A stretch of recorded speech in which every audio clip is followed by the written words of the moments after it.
You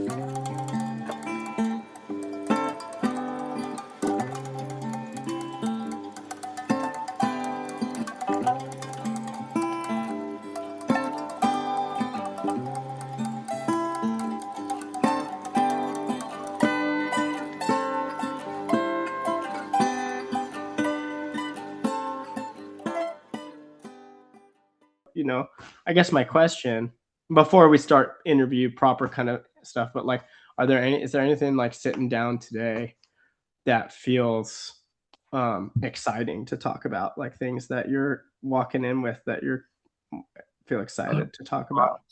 To talk about. Well, I saw that you guys were having a course or a class or a workshop, and I would wish I lived closer because I would totally come to that. Uh, Yeah.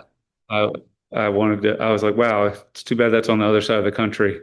From Mm-hmm. we need more neighbors like that around here. But what really struck out to me about that was the I don't know how you say it, utiseta, say Yeah. that. Okay, Utiseta, yeah. it's like sitting out. Mm-hmm. I think that's literally what it means. Well, I do that all the time. That is Yeah. my favorite things to do. So that is a major part of my practice or just pastime, lifestyle, Mm-hmm. to go Yeah. outside at night and just sit in a chair, either in the woods or in the field, and just try to just quiet my mind and see what comes up, what comes to me. And so I was like, I would like to compare notes with you or see what other people do because I read about that in I think it was Neil Price's The Viking Way maybe, and Mm-hmm. like a how-to book. They're not like here's how Yeah. to, or in Kat Heath's Gods, Witches, and Elves, which is, Mm-hmm. talks about that in there. She calls it going under the cloak, which I think is from the Icelandic sagas. Um, but yeah, Mm-hmm. seeing what other people do. Sometimes I actually use a cloak. I sit there and Yeah. especially when it's cold. Mm-hmm. I, I tend not to. I'm less inclined to sit out there when it's cold, but you really get different things on a cold winter night than you do on a peaceful summer night. Oh yeah. You can hear a lot more. Yeah. Yeah. Here, yeah. My birthday is Christmas Eve, and so a couple years I've done Utiseta on Christmas Eve into Christmas. And yeah, you get a very different magical experience. You're approached by very different things in that context because of what's going on ecologically. And yeah, I did one. I have this old cloak from when my grandpa was in the Navy, and I covered myself in that. And in one of the Icelandic sagas, they talk about going under the cloak with an axe, a freshly sharpened axe blade, and Wow. staring at the sharpest point of the axe blade under the cloak, as the like point of focus for the utiseta. So I did that one year, and it was pretty intense. Yeah. I definitely froze because I like just was so cold because I was also about 5 feet underground, so like in a pit, so it was like, the earth was just so cold. Oh, um wow. but yeah, so yeah, I'd love, yeah, talk about utiseta. And I think that, the talk about utiseta really connects with what I'm gathering from your work, and also like what's really the orientation in my practice, which really is um that lands the land first, Mhm. that a lot of the things that we're talking about are not supernatural, except for in the fact that they're like very, very natural, Mhm. and so having that kind of relationship with the ecology is the place where um, these experiences start to erupt into life. So beautiful. I think that's a great place for us to like. Yeah. I was doing that the other night. I was sitting, I have this oak tree just near the house down the hill a little bit, and it's a big old white oak. I think it's a chinkapin oak, and it's been hit by lightning. It's got a giant Mm, scar on it, and a little spring comes out from underneath of it. It's a really cool little spot. And I got a chair down there, and I was sitting there the other night, and the moon was out, and everything was moving. which is a little bit of breeze, but like one of the trees was like, so it's like the trees were talking and there were leaves moving and branches moving and there were animals running around. And I was like, sort of trying to force the experience, or like, I was like, focus. And then I was like, okay, if I was doing this 500 years ago, and if I weren't a 21st century, 20th century, 21st century person, how would I experience this phenomenon? What would this be like for me? I was like, it'd probably be kind of fearful because this place would be, I mean, it is filled with spiritual presences, but the worldview of ancient people or pre-modern people was so much more conducive to experiencing other entities. And we have to like leave our civilization at the door when we go and do something like that. We have to leave our modern 21st century mindset at the door. And that takes a lot of practice to get there and to go out there and just try to peel away the layers of civilization. And like you're not just hearing leaves rustling from the wind, you're hearing like little people or elves and gnomes and sprites and fairies and ghosts. I mean, like it's not just the wind rustling the branches, it's the trees are talking.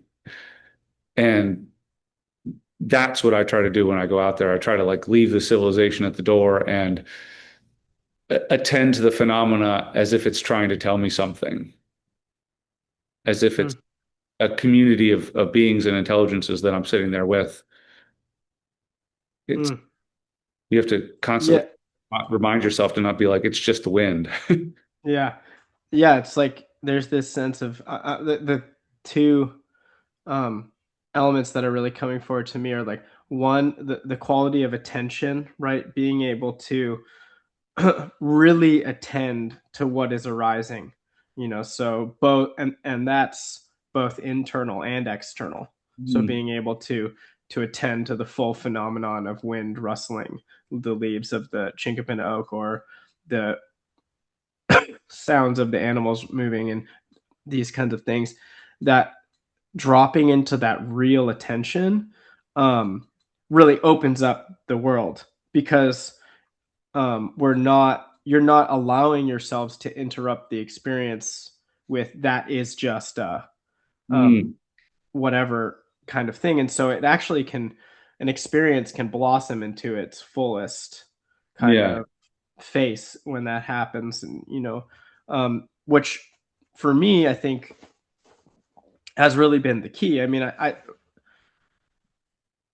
I've come to understand that, I started having engagement with ghosts and dead people when I was probably about 6 or 7 years old.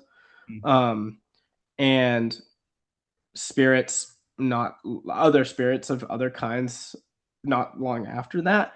But Mm, growing up, I didn't really have that understanding. It's more been I've excavated that, but it really was through learning how to be on the landscape in that kind of attuned way that I even really started to get this in these experiences. And that was a lot of like learning bird language, like learning the ecological patterns of how birds are communicating on the landscape, and also wildlife tracking, that mm.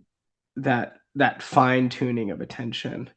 What it's like to like get down on your hands and knees in the like loamy sandy soil, and like follow a deer track for 250 tracks, and what might happen to your consciousness when you do that, and the messages you start to receive from the deer track get subtler and subtler the Cool. further you follow it.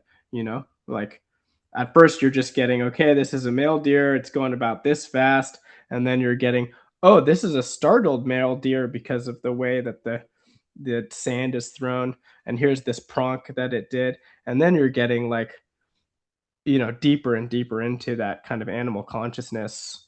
um uh and I think that's kind of that's what comes up to me of what you're describing, when when that shift happens for you sitting under the oak tree, where it's like you're stepping into a different type of attention that's always accessible, but we have put it behind a lot of sensory gates um, Mhm.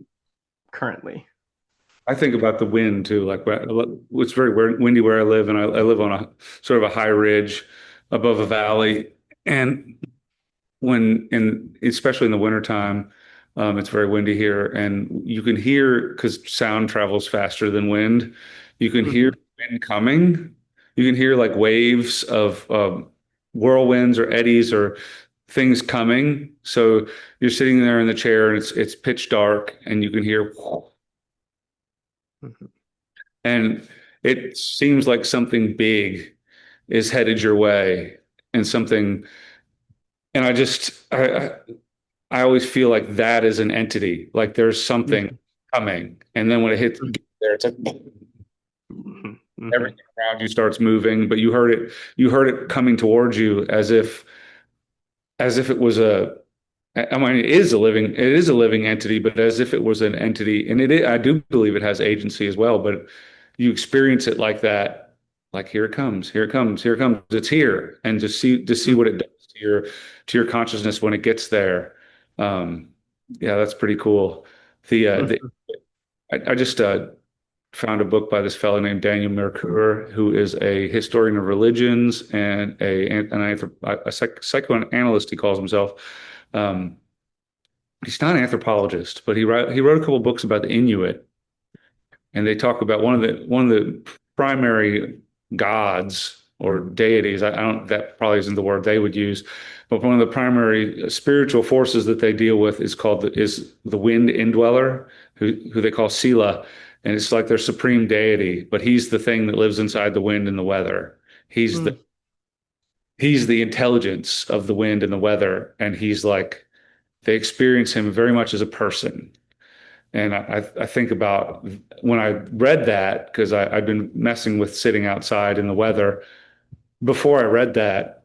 And I was like, that's what you're experiencing. You're experiencing the person inside the Mm-hmm. wind indweller. And Mm-hmm.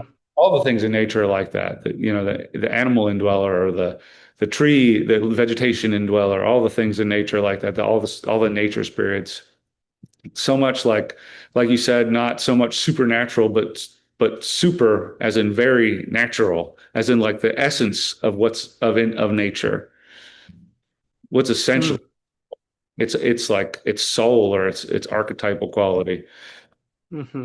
Yeah, I love what you're illuminating there, where you know these maps, these cultural maps, um, are so supportive in a lot of ways because they can give us a sort of like groove to put our experience in of like having that experience of the person in the wind or the person in the tree, and then kind of mapping it out in other with cultural information. And um, I have that experience frequently. People asking me like, why do you practice um, uh, European magical traditions or European storytelling?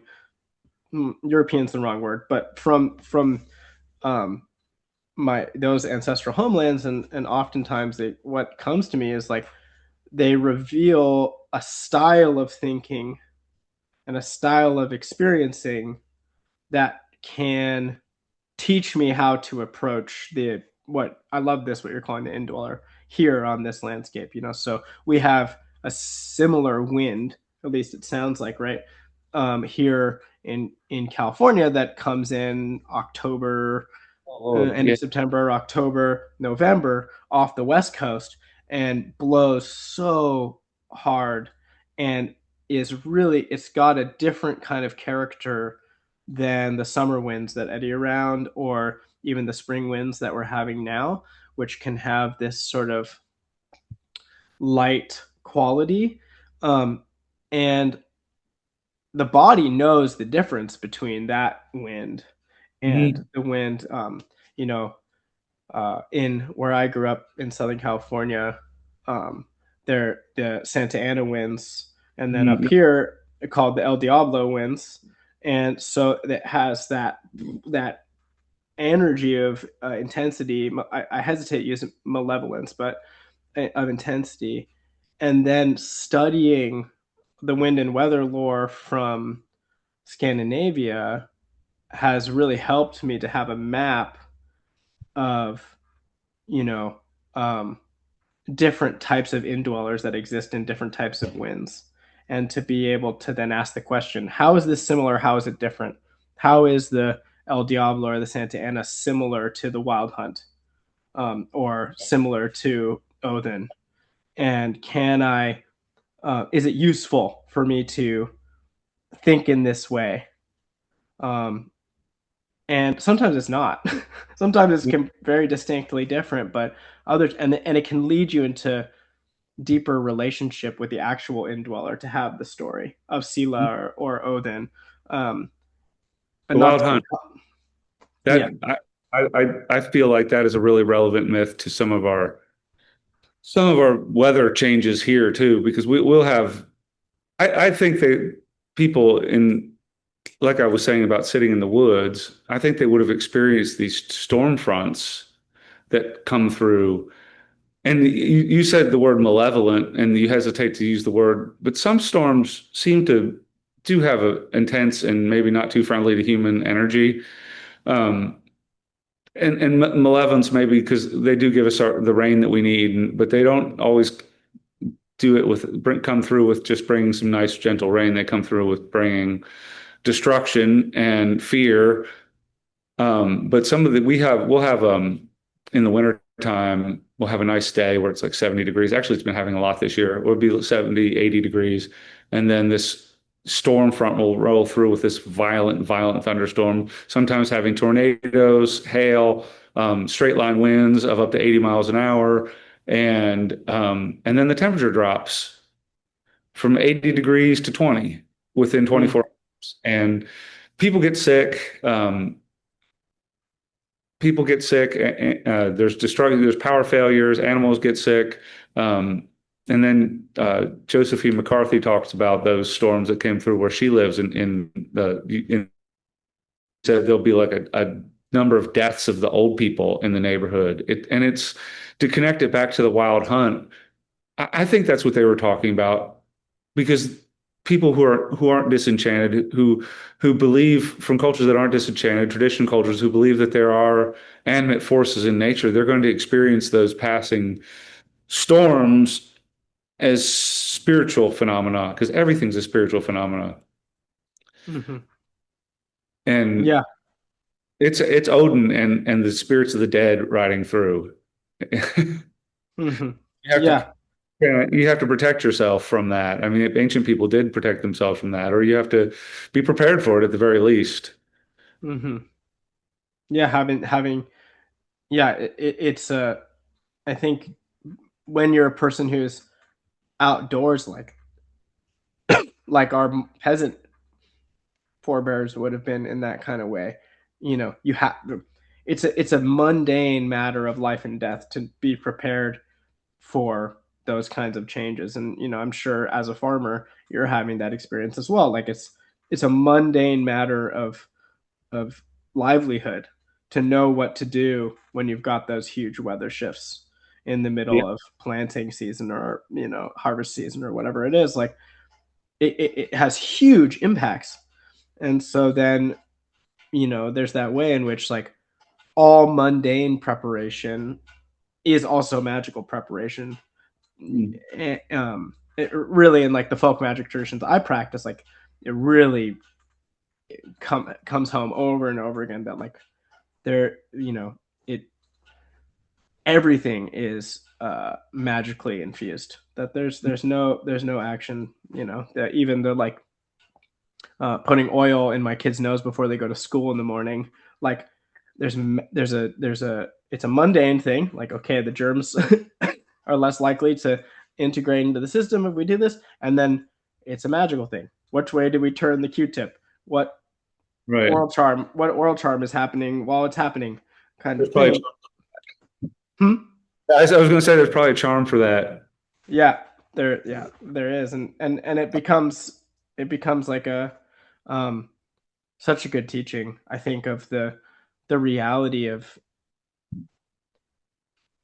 how how immersive the enchantment is. Mhm. Um, when when you start to really bring these things into your everyday life, and it isn't like, always waiting for the perfect magical election and the perfect day and the perfect time. It's not always like, clearing the schedule and having 8 hours to do it at the whole ritual technology. And sometimes it is that, like, we have 3.5 seconds to get in the car because we're 20 minutes late because the everybody had a meltdown. And, you know let's do it, let's do this thing right now. And I think that in a lot of ways, from what I understand, that is more the experience of my pre-modern ancestors than the more ceremonial technologies that um, that I read about in in books. Like, that it was way more that, like, integrated into the daily life kind of experience. But that's obviously not the only truth, but that's been what I've been uncovering over the last years. That's folk magic, right? It's magic of the people. And then that like clearing your schedule because you have like a perfect election, that's like hieratic or high magic. I mean, I think both of them are important, honestly, but you can't always have a perfect election or a perfect time to perform the necessary things. So you have to have some rough and ready stuff you can do right now at the wrong phase of the moon and at the wrong time of day because your kid's got a bloody nose or something like that Hmm. now, or whatever fate or necessity throws your way. Hmm. Hmm. Yeah, Yeah, I love that. Yeah, yeah. It's they're different tools in the toolbox. right. Yeah. I was reading Fraser, The Golden Bough, yesterday, and he was talking about, well, I always have to apologize for Fraser because he was a 19th century Victorian and a racist and imperialist and bad in a lot of ways. But what he did do was compile a whole lot of lore into, well, I've only seen I only have the abridged version, but into one big fat volume. And anyway, he was talking about a difference between quote primitive agricultural societies and higher agricultural societies and their magic and their practice. And he said something about how the primitive societies didn't deal with gods, they dealt with spirits, and they didn't have a specialized priesthood. No, I object to the word primitive because I think it's a value judgment, but he definitely does describe, if you could strip away his use of things like savage and primitive and all these value judgments he made as a Victorian Englishman or Scotsman or whatever he was, um, you could you could see that he's describing something like your peasant farmers that we're talking about, your folk magic practitioners. They didn't have to be specialists. They didn't have to be a priest or even a shaman by profession. It would be like you would have to do it for your family. You would have to do the blessing for your land. You would have, and the things that you were dealing with weren't so far removed. They weren't like the Olympians. They didn't, they were the spirits that and the intelligences and the indwellers of your everyday life, and that's what you had to deal with. And I think that's a really important thing to bring back and to focus on in your work on the land. And Fraser nailed it. There were like five characteristics, and he really does have a knack for sussing out the essentials and then casting judgment on it, unfortunately. But Mhm. this is Yeah. all Yeah. process. It's like, s- there's some connection between being a really good categorizer and being a really harsh critic. Like, there's some thing in the mind, I think, that I see a lot in those, the Fraser and that kind of crew of 19th century people who are compiling things. And that distinction really gets me thinking, what I understand of the 18th and 19th century folk magic in in Sweden, for example, which is what I've done the most particular study in over the years. Told them. At Trolldom, yeah, most specifically, and then also in like Fornset and Seder practice, which is more based in the Eddas, but that that everybody had some access to these kinds of things, um, and even there, like using the word magic is kind of out of alignment with how it was understood. It was more like I knew a little bit more than the All Father is how my teacher often says it. It's like if you ask someone if they know trolldom or they practice trolldom, the answer is no. But Right. I knew a little bit more than the All Father, and there's some things I can do. And then you do have the specialists, right? Like the charmer, like my friend Carl Nordblom, um, who wrote the book Historiola on magical charms. He's a charmer. That's what he does. I like to And heard and of that's interview. how and and and then other folks like my friend Rose, you know, is specifically working with fairies and trolls and the other like that kind of thing. And so there is these like specifications, specializations, things where particularly different practitioners in that period and now obviously um, were called to, and even so down to my teacher was telling me, a lot of the folklore from Sweden at the time or from the um, Swedish speaking part of Finland too, like some charmers would know like have one charm and they Right. and they would use it for literally everything. And or be really good at one method of stopa or bota, like these healing technologies, and they'd use it for everything. So Those, um huh those last two things you mentioned. Bota is like curing, Like, and stopa is steeping. So stopa, like one of the ways you do it is you warm up. You have water and you melt lead and you pour lead into the water while it's over the top of somebody, and the lead will coagulate into different shapes, which then will reveal the particular um, ailment sounds that's going on for the client. And then and then you do a certain sort of wash and removal depending on what you see. And then um, oftentimes people will sleep with the water underneath them so that it fully washes off in the sleep, and then it's cast out, stopa steeping, and um, you know you might have that one technology that you're really good at or you're really called to, and it really works for you, but then it becomes usable for, I know folks who use that particular method for divination or removal or calling up spirits, or that like you can do it for so many different things because it's an internal orientation, like that, um like a charm, like it's or a story, like it's about the shape you're in when you're doing it on inside and outside, that gives it that kind of power, where it's less like our modern medical system where like my urologist has to send me over to the oncologist and the oncologist has to send me to this kind of other person. There's like a little bit more capacity to work across lines and be less siloed. so the charmers, the one that has one charm for all. I mean, my sort of intuition about charming, not that I'm any kind of, I don't know very much about it all, but it seems to me like it's like a mantra or something like that. It's using it's to focus your intent or your energy, your movement of energy or something like that. It's like, right? I don't know. Like if you Well, I using for all things, you're using that to get yourself into this right state to move the energy or the contact the spirits or something.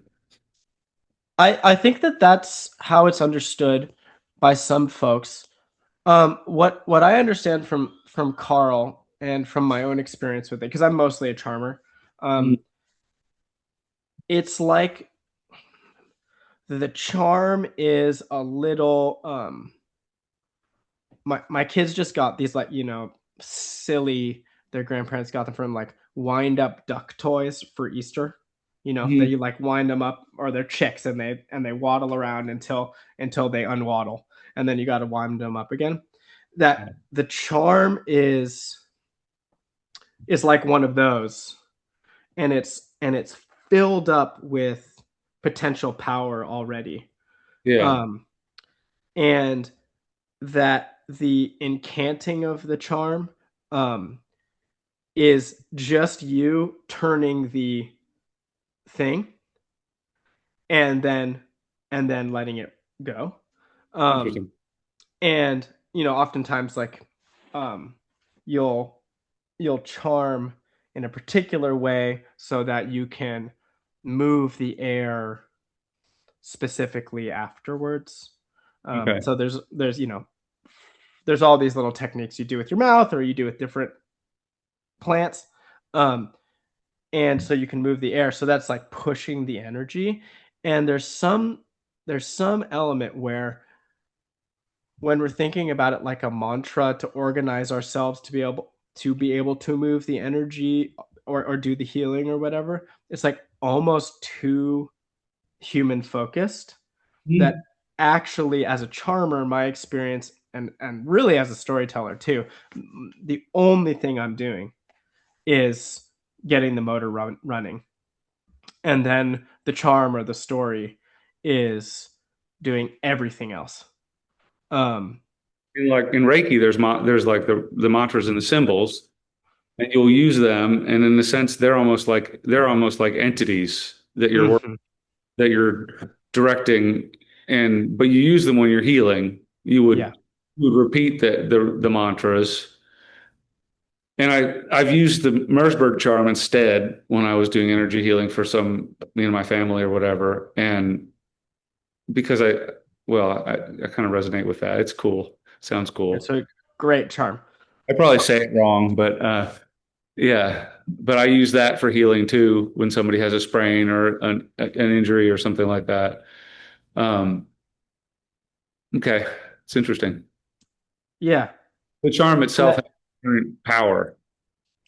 yeah, that's the idea. That's the experience, right? As a charmer, like that it is it's it's a perfect um key or lock set that Yeah. has power already.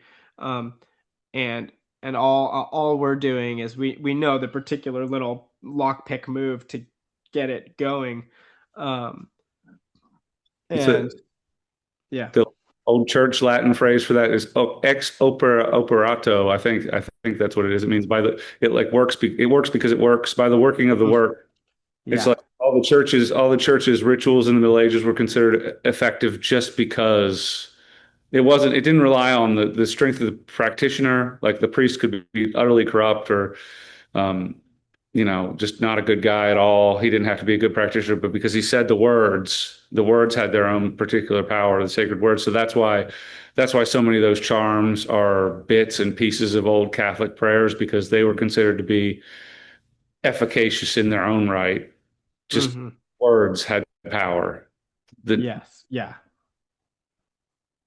this is Yeah, interesting. that it is really interesting, and that's kind of, this idea of like mock on like words of power, you know, inside of that idea, as far as I understand, you do have like these Latin prayers, you do have these charms, and then you also have like, the barbarous incantations that you find Mhm. in grimoires and things where, you know, it works because it works. Some series of practitioners use these babbling phrases and they did something, and so then we lean into that flow and weight um to and allow it to just work because it works. Mhm. Which, I think part of that, um that's how that's how being in nature works, or how planting a plant works in a lot of ways. Like, you know, um, where you know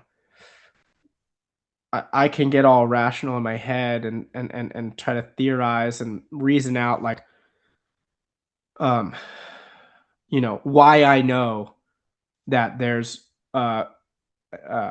predatory bird gonna fly into this clearing in 2 minutes, and then Mhm. I can break it down into like the whole series of sounds that I heard that gave me that knowledge.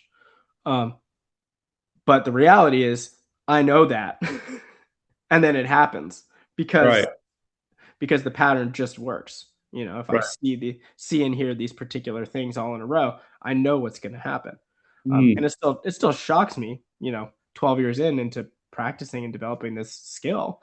It Mm. completely The other day, Cooper's Hawk, which is, I don't know if you have Cooper's Hawk on the East Coast. We do. Yeah. I'm hanging out in the backyard with the two little kids, and I, I get this. They have this very distinct.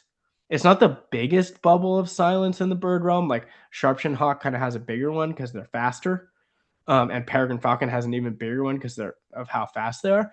But there's this bubble of silence that follows around the Cooper's Hawk, and I get this like weird. I hear the silence and I get this weird feeling, and I'm like, man, I haven't seen a Cooper's Hawk in our yard this year at all, and they've already nested and fledged. Like it's weird that I haven't seen anybody, and not 45 seconds later, I see hawk drop, which is all the birds bust out of the tree and then drop as low as they can to Mm. the ground, which is a really good sign that Cooper's Hawk's coming through. And then I'm like, that's weird. and then the Cooper's Hawk like rockets over the top of the yard, like 4 or 5 feet above my head, and it was absolutely shocking. I was like, I've seen it 1,000 times, and it was blew me away. I was like, this is so amazing You that mean we it gets can know. suddenly quiet before he shows up? Is that what you mean by Yeah, like? yeah. So kind of the way that I've understood it from my mentors, um, so I studied bird language with some folks who learned from John Young, who started the Eight Shields Institute, who learned from Tom Brown, who started Tractor School, Tom Brown Jr. I Um, got every one of Tom Brown's books. yeah, they're they're potent things, and so the way I've it's taught, right, is that a predator has this sort of zone of silence that follows it around, and on the edge of that zone of silence, you're going to hear the alarm calls of the birds, that the smaller birds, right? So you're going to hear the like cheep cheep of the ground birds, or the here like the California towhee is a good little ground brown bird that isn't really reliable. Makes its alarm call sounds like a foot squeaking on a basketball court, Mm. and you're going to hear all these alarms. But as you get closer to the actual Cooper's Hawk, it's no longer efficient for the birds to be alarming because they're so close to the bird that the technique then is silence. Mhm. So if you're outside anywhere or inside, I do a lot of bird language practice from in the house because the baby's sleeping on me and I'm just listening through the walls. But you know, if you're um, if you're in silence the time of day matters too. But if you're in an experience of silence, it means that you have intersected with the zone of silence of something that's moving on the landscape. And then So, if you can tune your ears out to where the alarm's happening, you know how far away you are from the predator. that's really interesting. Yeah. We have Cooper's Hawks here, and I believe that's what they are, and they're not as show offy as we have a lot of red-tailed hawks, but they're not as show offy, Hmm. and they tend to fly through the woods where the red-tailed hawk Hmm. cruise above. Yeah.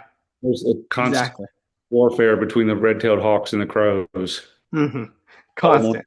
constant, constant. In Yeah. fact, the crows are here. The crows win. They've Mhm.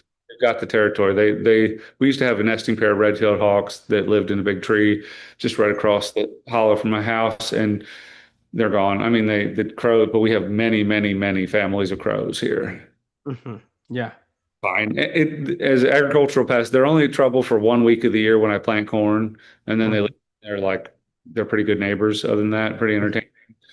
I used Yeah. to scare them away, and now I'm like, I just what I do is I just try to put some extra corn out at the row for them, and then they're Hmm. fine.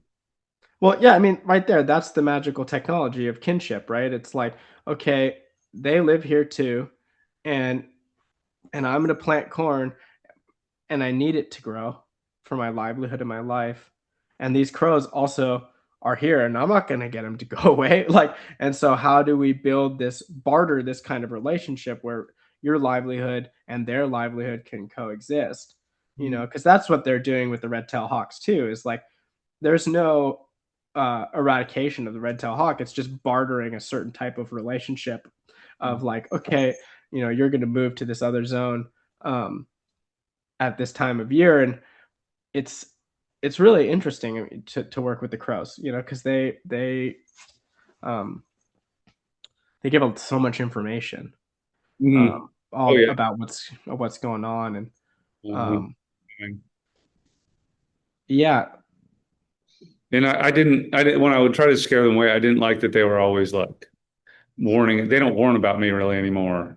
Then they Uh-huh. did for a while. That took them a long time to forget too, but they did for a while, and now they're like they might do one call, but they're not like Yeah. walk out of the house. I'd hear a crow like this guy's coming. Yeah. Yeah. Yeah. Right. It's so interesting, and in bird language, like you can kind of get down into the minutia of um, birds will not only like get used to you, but they'll vocalize or embody different versions of their call depending on how you're moving and how you're feeling, Hmm. you know. So I had this nesting pair of towies outside the front door when we were living in Oakland. They always hung out in this big oak tree that I was doing a lot of ritual work at. And when I was rushing out of the house or I was having an argument with my wife and trying to get out or whatever, you get the huge football squeak and they like explode from the ground and up into the tree super far away. And if I'm coming out to do my ritual work and I'm feeling really grounded, like, you know, they're going to stay right there. They don't even move. And over time, you start to see the pattern and it becomes like this way in which, you know, I'm allergic to this idea that like nature's a mirror and it helps us understand ourselves in some way, but it does become really good feedback Mhm. about what's going on for you as a human animal, when you start to tune into the others, right? And birds don't lie, um, No. in the way that humans do about what's going on. Some birds lie, but most birds don't.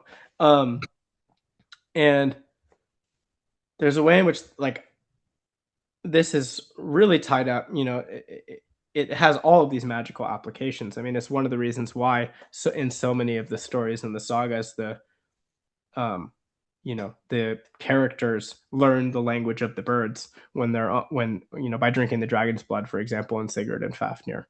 You know, that learning the language of the birds is, you know, it's also in the Talmud, but this this tuning into the language of land that includes, I think, and this gets us into back at the beginning of the conversation of sitting out, like tuning into the language of landscape from an animist perspective, um, includes the indwellers and the spirit. That it's not just the birds and the animals and the tracking and all that. That like all of these other things are happening. So you can start to like drop into what happens in the bird language when you're doing a ritual on the landscape. Hmm. What happens in the bird language when you are pretty sure there's a ghost in the house, um, or you know, or something malevolent's coming in the wind. That like I've experienced that they're tracking on that level too, and they can become really good allies for that kind of information. Or the birds. Yeah, the birds, or the deer, or the fox, or the Yeah. coyote. Yeah, Um, had a lot of animals show up during rituals, and I usually do my things at night because it's quieter and I'm less likely to be interrupted. And I mean, unless it's like for planting or something like that in the daytime. At night, the only birds that are really active are owls, and the yeah.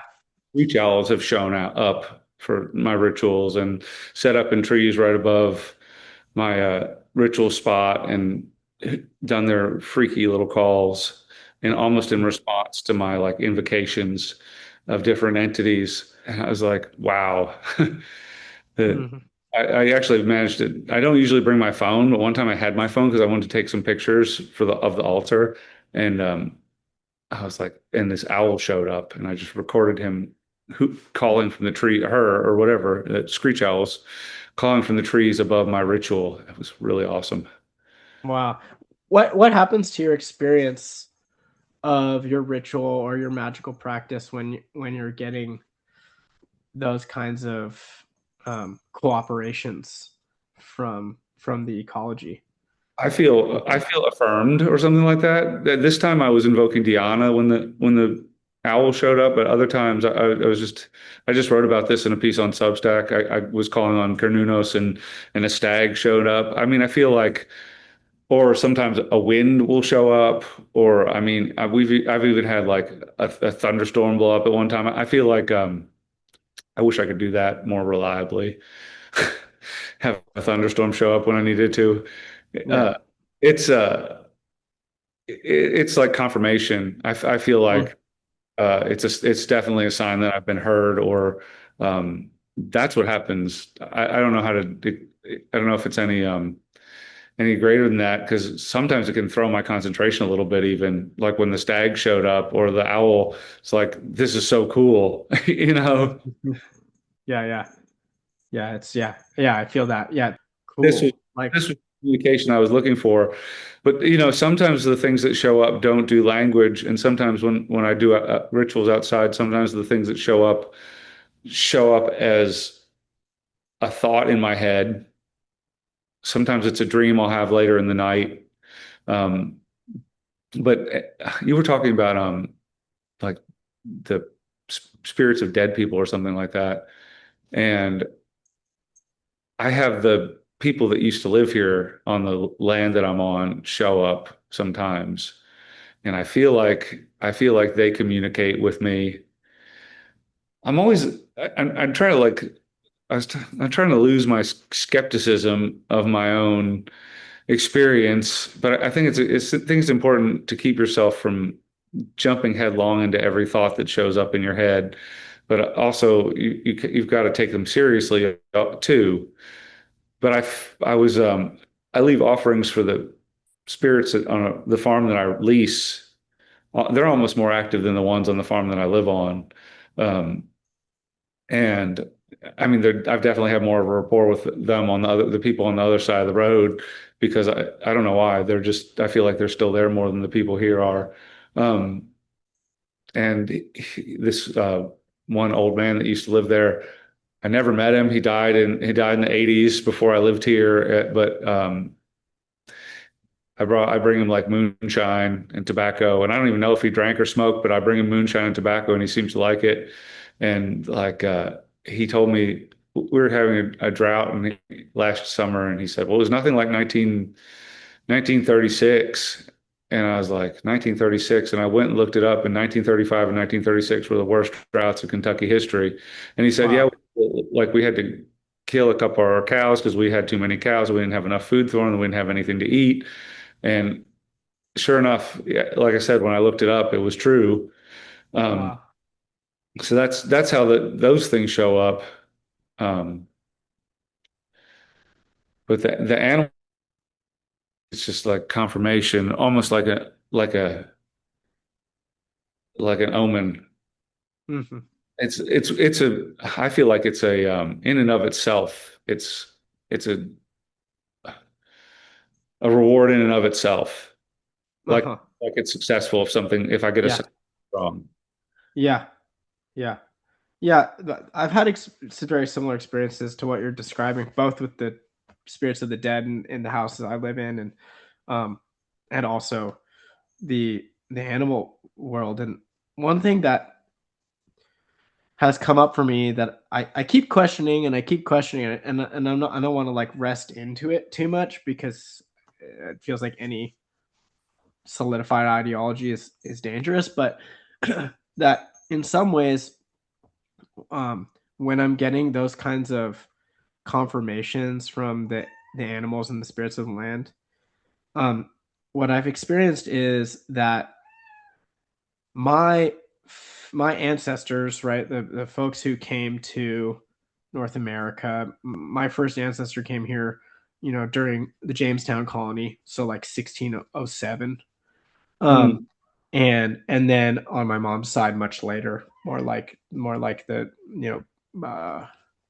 probably around the First World War. And but they did not come here in a very good way, as far as being reconciled with the people who have called this place home for since time immemorial.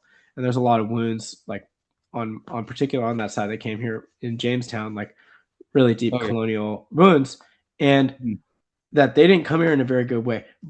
But what has revealed itself over time is that doesn't mean that the spirits that came with them and the gods that came with them didn't come here in a good way. And that the spirits that came with my people had a lot more etiquette than the people did.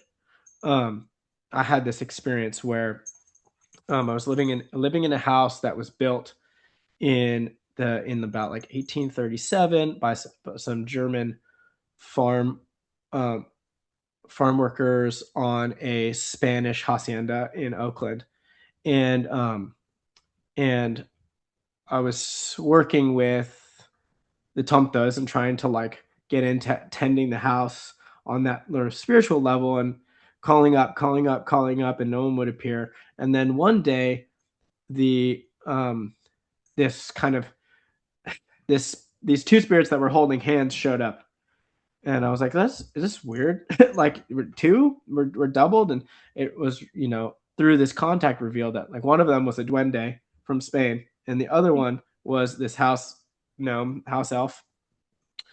Um, and we had this whole conversation, and they've continued to show up to me over the years when I go back to that house. It's my in-laws house, and and we had this whole connection, and it was really deep because they were able to reveal that they were working in concert. There wasn't this like pushing out kind of thing. And one day we were doing a ritual, and they showed up and they were like, "Hey, we have someone we need to introduce you to."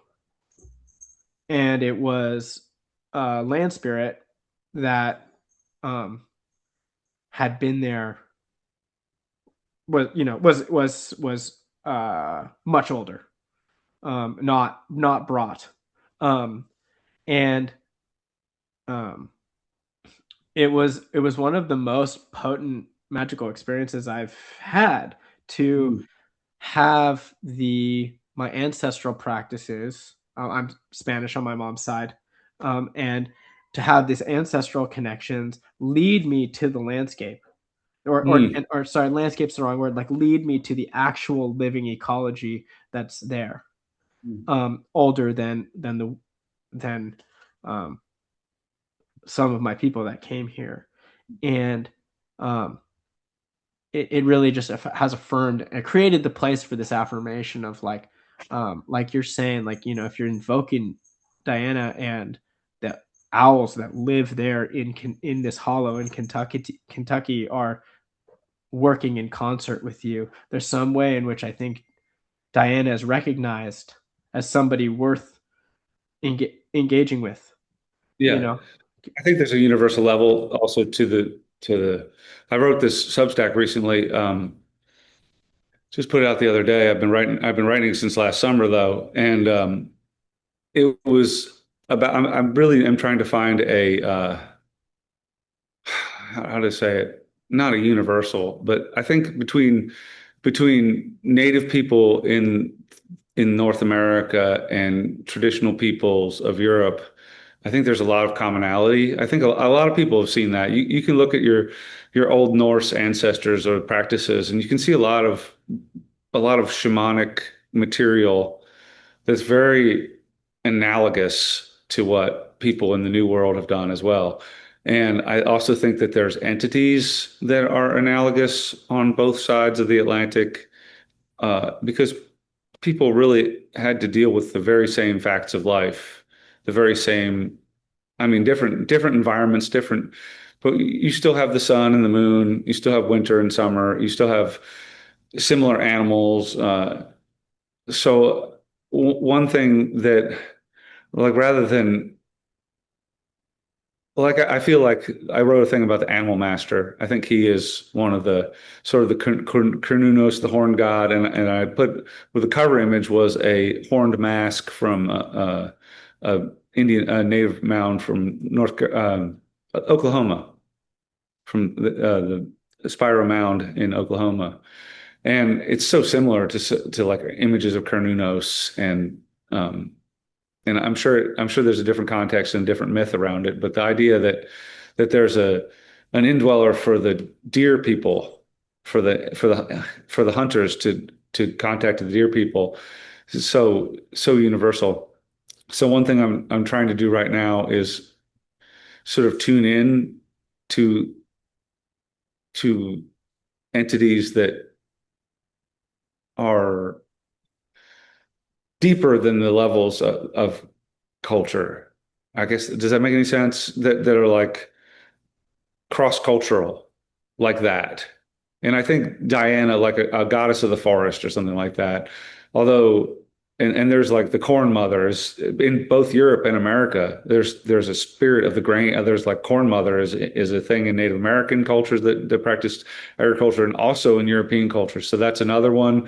And there's just these, and there's like the serpentine god of the land. That's a huge thing in North America, like the underworld serpent. And then that's also a huge thing in ancient Greece and Greco-Egyptian iconography with the agathosdaimon, or the spirit, the genius loci, like on the cover of my book.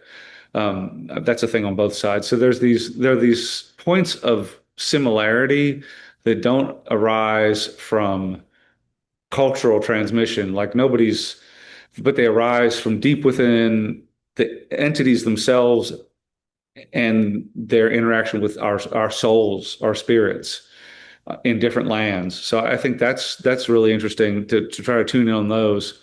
And another thing that has happened that I've experienced here is I'm really like attracted to um, the ancient inhabitants of the land that I live on, which was home to the Edina culture and the Hopewell culture. And there was an Edina mound, which I wrote about this in the book in a couple of places, but there was an Edina mound a couple miles from here that was excavated in the early 1950s. And in there, they found a skull that had its front teeth put out. And they found along with it a piece of a wolf's upper jaw with the canine teeth. I could show you a picture of it. I don't know if I held a book up on the screen if you'd be able to see it. Um, anyway, this fellow was buried with this thing, a part of his ritual regalia. So he would take on the person of a wolf. So he was a shape-shifting, most likely a shaman of some kind. He was unusually tall, at 6 foot, they think, but taller than a lot of the other people around at the time. So there's this character who is a shape-shifting shaman. He's kind of a tall guy for the time, and he comes to me in my sitting out practice at night sometimes, and he's been coming to me for a while and talks to me about practice, which is really interesting. Uh, really, really cool stuff. Um, some of the other on the farm across the road, some of the other members of his culture have come to me and told me like what they did here, like how they lived here. There's a spring house kind of structure on the farm across the road from us that I rediscovered by accident. I think I was led to it by the spirits because I had lived here for about 15 years at that point and walked past it a million times and never looked at it. It was just a clump of trees. And then one day I had an idea, like, you know how those things pop into your head. It's like, look under that clump of trees and see what you can find. After I'd made an offering that morning, and I looked under there and there's this stone chamber that's very coffin-like or very like Neolithic European with giant flat capstones capping it off. And I think it was a spring house, and I actually think it's I don't think it was built by white people. I think it was built by the native people a long time ago to for a spring or for something like that, because it made a good campsite. There's not that much water up here on this ridge, and it would make the difference between being able to live here or not live here to have a good source of water. And there's still a spring near there. It doesn't flow out of this structure anymore, but anyway. And I feel a lot of resonance um, with that spirit ledness, to being led to places and led to practices, and I think that that's a big part of what it means to be someone um, working in these ways on this land here, this wider land that you and I are at the bookends of, and I think that when that is in concert or companionship with like building strong solidarity relationships with the indigenous people of of the locations that we live in, that you get something really special, you know, Yeah. when you're tending both of those levels, that is really in service, I think, to what seems like a really kind of core guiding principle from what I see in the work for both of us, which is being of service and healing, like to to all things here. And we Yeah. definitely have a lot of healing to do with the spirits of the people that have gone on the land before us. There's a lot of trauma. I mean, what I know about the history of Northern California, I'm sure it's just as bad as here. The diseases seem to have done their work here. I mean, there was a genocidal war when the settlers got here in the 1780s. It lasted about 30 years before they made everybody leave. That made all the survivors leave, and that's still here. And there were enslaved people in my county, and I feel that resonance in the land. And there were just people that worked hard and suffered here too. The settler culture, that those people didn't live very easily as well either. Mm-hmm. Yeah. So I feel like as beautiful as the land is here under the surface, there's a lot of suffering Mm-hmm. that need to be and needs to be atoned for or healed. Mm-hmm. Mm-hmm. Yeah. Reconciled and worked with. Yeah. Yeah. And I Yeah. feel I like really. the effort that I make, Mm-hmm. Yeah. at least my Yeah. contacts had indicated that. And Mm-hmm. I feel like the three cultures that I just named, they're still very much here in the land. Mm-hmm. Mm-hmm. Yeah. Yeah. That really resonates with my experience of the land here too. Mm. That that the cultures of the folks that are still here, like we're really blessed to be in a part of the country where the indigenous cultures are still very very active and very strong and really resilient, um, which is a blessing, and but that also in the landscape here, the cultures are really alive. You can see it when you go out into the forest. You can see the oak trees that were tended for generations versus the newer oak trees, and how they've grown and what they do. And some of these oak trees have grizzly bear claw marks in them. The last grizzly was killed in our county, more than 100 years ago, but their shapes are on the landscape, and Well, they're on these trees that were tended agriculturally by the folks the Southern Pomo and the Cossamuoc people in our county here. and it's it's such a blessing to get to have that kind of relationship with nature reflected here when we're going around. And you know, I think in some ways like we're far off the book, and also I think that when I'm reading your work, when I'm reading the Cunning Farmer, Agrarian Magical Practices, Mythology and Folklore, like this seems to be the like all of this stuff, your experiences on the farm and on the landscape is the engine of everything that's going on Yeah. in the book. And then in the book you're building these, you're leading like a good researcher through all of this thicket of beautiful folklore and magical theory to get people back to their actual embodied experience. It is the engine that drives the book. The book in the book, I talk about different kinds of magic other than just sitting out on the land because that is one of the things I do, and it is what I do in the summertime a lot. Um, but in the wintertime, I do a lot of like in ceremonial kind of stuff inside. I do astrological magic as well. I do that anytime I find a good election and not too busy to work with it. Like what we were talking about before, you can't always, but if you can find a good election, I think that's part of my practice too. I try to be a magical um, generalist and to work with all kinds of magic. I'm not a, we were talking about specialists. I'm not really a specialist. If I were to be a specialist, I'd say I lean towards the outside, more natural practice. But I definitely appreciate. I love books. I love grimoires. I love the Tricks and astrological magic. I love Golden Dawn magic as well. And that's all. I love symbols. I love sacred words, nomina magica, the Greek magical papyri.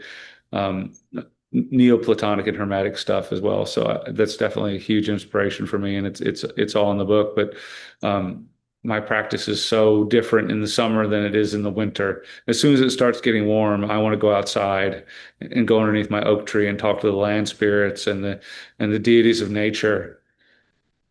Whereas in the wintertime, it's not that I feel disconnected from that, but I have to practice inside. And I really don't feel if I'm sitting inside, I feel like I can connect to the celestial and the super celestial spirits a lot better than I can in a lot better inside than I can outside.